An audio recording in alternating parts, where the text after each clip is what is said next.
Kupitia sauti yake bungeni, vitendo vyake katika jamii na msimamo wake katika uongozi, ameacha kumbukumbu njema.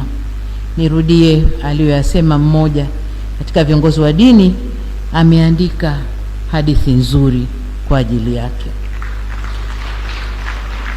Kwa waheshimiwa wabunge na mawaziri, hususan wale wapya, ni waase kufuata nyayo zake kwa namna zifuatazo.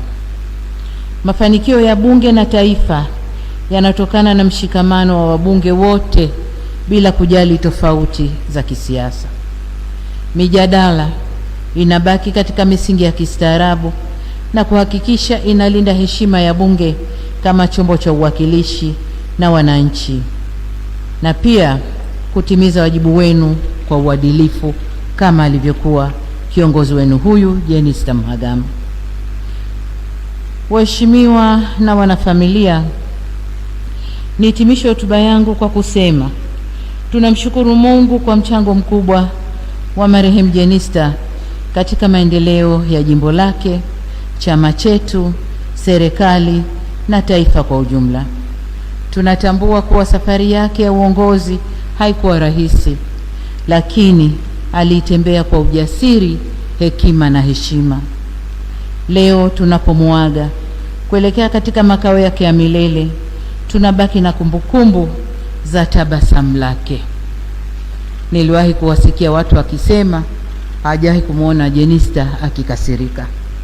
Ukweli ni kwamba alikuwa anakasirika, lakini muda wote alikuwa na tabasamu. Tutalimisi tabasamu lake, lakini vile vile hekima yake na moyo wake wa kujali maslahi ya taifa.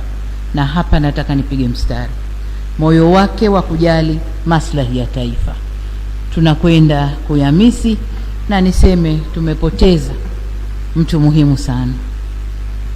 Kwa wanangu, wanafamilia na ndugu zake, tunasema poleni sana. Taifa lote lipo pamoja nanyi katika kipindi hiki kigumu. Tunawaombea faraja, nguvu na amani kutoka kwa Mwenyezi Mungu. Kwa Wanaruvuma na Wanaperamiho, tunawapa pole kwa kupoteza tumaini lenu. Mwenyezi Mungu awape faraja.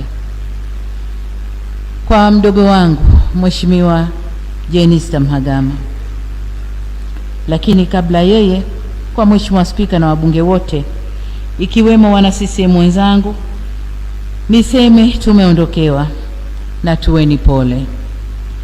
Sasa kwa mdogo wangu marehemu Jenista Mhagama tunasema umetimiza wajibu wako kwa uaminifu mkubwa. Umepigana vita vilivyokupasa.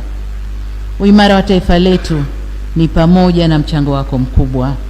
Mwenyezi Mungu akupe safari ya kheri, safari njema, na ilaze roho yako pahali pema peponi. Amen. Sote kwa imani zetu tunamwomba Mwenyezi Mungu aipumzishe roho yako kwa amani milele na milele, na tunamshukuru kwa maisha yako na yote uliyoyafanya kwa familia, jamii na taifa kwa ujumla. Bwana ametoa, Bwana ametwaa, jina lake lihimidiwe. Amen. Asante sana.